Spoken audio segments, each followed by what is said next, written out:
Firenze, quindi è verso Appia, quindi era un centro nevralgico del traffico. E il ponte che è qua, voi non l'avete visto sicuramente, c'è rimasto il tronco principale perché è stato distrutto in tempo di guerra, ma è del 1200, quindi cose in Toscana come a Venezia, le cose antiche basta fare così con la mano, si trovano subito. Bene, quindi questa è La cappellina, la guardiamo. Entriamo, sì, come no, certo. Toglietevi il cappello. Cribio. l'originale è il portale è originale 500. Che bella, piccolina, che bella, E poi c'è una colonna che abbiamo trovato in architrave romanica.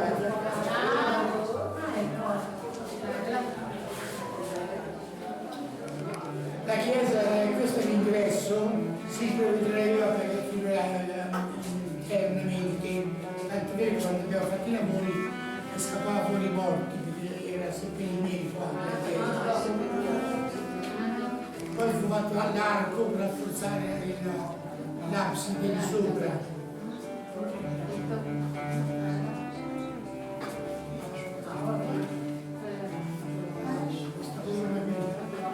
L'hanno sciupata per i capitelli per fare chissà cosa, c'era il capitello.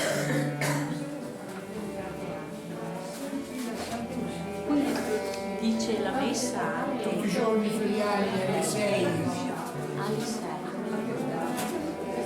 C'è qualcuno che viene Mamma che mi dice persone. addirittura. I soliti vecchietti che non sanno cosa fare.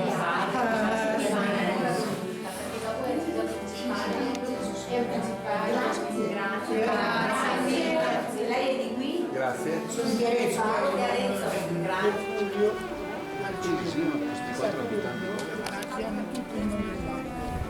Militari umani a indicare che era un centro di razza, il console che affrontava Annibale sia Giove gli portò sfortuna lo fecero fuori.